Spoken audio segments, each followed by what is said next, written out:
PM Suresh Babu, അതായത് ഇതിങ്ങനെ തുടരുകയാണല്ലോ, പതിവായി നമ്മൾ കേൾക്കുകയാണല്ലോ.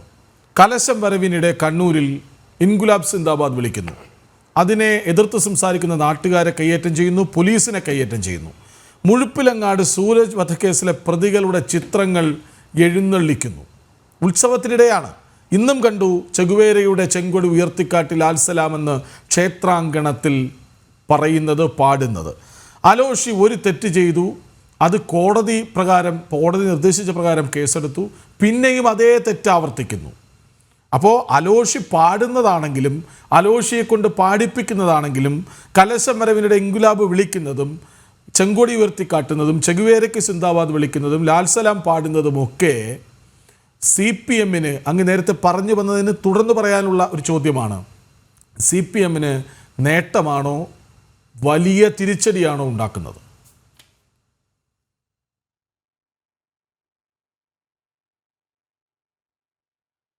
ഞാനിപ്പോൾ ഈ കാര്യത്തിൽ ഇവിടെ സംസാരിച്ചപ്പോൾ ശ്രീകുമാർ സംസാരിക്കുന്നതിനെ കുറിച്ച് പറയുമ്പോഴാണ് അദ്ദേഹത്തിലേക്ക് പിന്നെ പോയത്.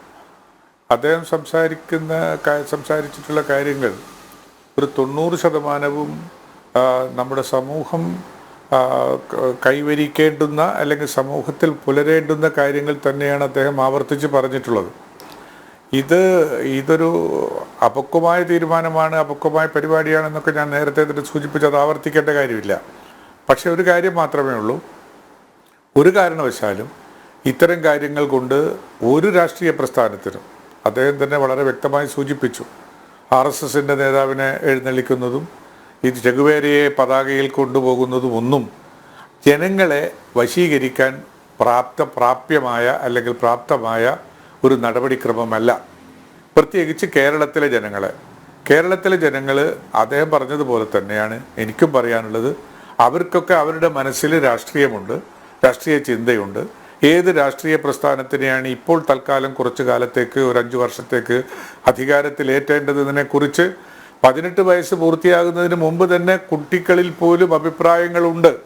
ആ അഭിപ്രായങ്ങളെ ഒരു പദം കൊണ്ട് അല്ലെങ്കിൽ ഒരു എഴുന്നള്ളിപ്പ് കൊണ്ട് മാറ്റിക്കളയാമെന്ന് വിചാരിക്കുന്നത് തെറ്റായ ഒരു ധാരണയാണ്. അല്ലെങ്കിൽ ആ ധാരണ ഒരിക്കലും ശരിയാകുന്ന ഒരു വസ്തുതയുമല്ല. ഇവിടെ എനിക്ക് കാണാൻ പറ്റുന്നത് എന്താ വെച്ചാൽ, ഇവിടെ ഗവൺമെൻറ്റിന് എത്രത്തോളം ഇതിൽ ഇടപെടാൻ കഴിയുമെന്നുള്ളതാണ് ഒരു പ്രധാനപ്പെട്ട പ്രശ്നം. ക്ഷേത്രാങ്കണത്തിന് പുറത്ത് നടത്തുന്ന പരിപാടികളിൽ പാട്ടുകച്ചേരിക്ക് അനുവാദം കൊടുത്തിട്ടുണ്ടെങ്കിൽ അവിടെ ഇന്ന പാട്ട് പാടണം, ഇന്നത് പാടരുത് എന്ന് പറയാൻ ഒരു ഭരണാധികാരിക്ക് പറ്റും എന്നെനിക്ക് തോന്നുന്നില്ല. പറ്റുമെങ്കിൽ അതായിരുന്നു ഏറ്റവും നല്ലത്, ഇന്ന പാട്ടുകളെ പാടുള്ളൂ. പക്ഷേ ശ്രീകുമാർ തന്നെ പറഞ്ഞു, ഒരു ക്ഷേത്ര കമ്മിറ്റി അവരുടെ ക്ഷേത്രോത്സവവുമായി ബന്ധപ്പെട്ട് നടത്തുന്ന പൊതുപരിപാടികൾ, എല്ലാവർക്കും, വിശ്വാസികൾക്കും അവിശ്വാസികൾക്കും ഒക്കെ പങ്കെടുക്കാൻ കഴിയുന്ന പരിപാടികളിൽ ഇന്ന കാര്യത്തിലുള്ള നിഷ്കർഷ പ്രകടിപ്പിക്കണം എന്ന് ആ കമ്മിറ്റിക്ക് പറയാം. കമ്മിറ്റി അതിൽ ഉറച്ചു നിൽക്കാം. കമ്മിറ്റി അതിൽ നിന്ന് വയലേഷൻ ഉണ്ടായിക്കഴിഞ്ഞാൽ, അതിൻ്റെ ഉത്തരവാദിത്വത്തിൽ നിന്ന് അവരുടെ നിർദ്ദേശത്തിന് വയലേഷൻ ഉണ്ടായിക്കഴിഞ്ഞാൽ, മാറ്റം വന്നു കഴിഞ്ഞാൽ ആ പരിപാടി അവിടെ നിർത്തിപ്പിക്കാൻ സാധിക്കും. അല്ലെങ്കിൽ അവർക്ക് അതിനുള്ള അധികാരവും അവകാശവുമുണ്ട്. അതിന് തയ്യാറാവാത്ത പക്ഷം അധികാരി വർഗം, പോലീസ്, റവന്യൂ അധികാരികൾ തുടങ്ങിയവരെ വിളിച്ചു കൊണ്ടുവരാനും അവരെ കൊണ്ടത് നടത്തിപ്പിക്കാനും ആ ക്ഷേത്ര സമിതികൾക്ക് അധികാരങ്ങളുണ്ട്, അവകാശമുണ്ട്, ചുമതലയുമുണ്ട്. അത് നിർവഹിക്കുന്നതിൽ വീഴ്ച വരുത്തിയിട്ടുണ്ടെങ്കിൽ അത് ക്ഷേത്ര സമിതിയുടെ ഭാഗത്തു നിന്നുണ്ടാകുന്ന വീഴ്ച തന്നെയാണ്, അത് പരിശോധിക്കേണ്ടതുമാണ്. അങ്ങനെ ഈ കാര്യത്തിൽ എടുക്കുന്ന തീരുമാനം ഒരു പാർട്ടി തീരുമാനമായി ഞാനിത് കാണുന്നില്ല. എനിക്കതിനെക്കുറിച്ച് വളരെ വ്യക്തമായ അറിവും ധാരണയുമുണ്ട്. ഒരിക്കൽ പോലും അത് ഒരു പാർട്ടി അങ്ങ് തീരുമാനിച്ച് നിങ്ങൾ ക്ഷേത്രത്തിൽ ചെഗുവേരയുടെ ചിത്രം വേണം, അല്ലെങ്കിൽ BJP-ക്കാർ അവിടെ RSS നേതാവിൻ്റെ പടം എഴുന്നള്ളിക്കണമെന്ന് ആ BJP-യും തീരുമാനിച്ചിട്ടില്ല. ഇപ്പുറത്ത് ചെഗുവേരയുടെ പതാകയും കൊണ്ട് പോകണമെന്ന് CPM-ഉം തീരുമാനിച്ചിട്ടില്ല എന്ന് വിശ്വസിക്കാനാണ് ഞാൻ ഇഷ്ടപ്പെടുന്നത്. അതുതന്നെയാണ് അവിടെ നേരത്തെ ഉള്ള പോലെ തന്നെ ഈ നാട്ടിലെ സാധാരണക്കാരുടെ പ്രശ്നങ്ങളിലേക്ക് ഇടപെട്ടുകൊണ്ട് പാർട്ടിയുടെ അടിത്തറ വിപുലപ്പെടുത്താൻ സാധിച്ചിട്ടുള്ള പ്രസ്ഥാനങ്ങൾ അതിലെല്ലാ പാർട്ടികളും ഉണ്ട്.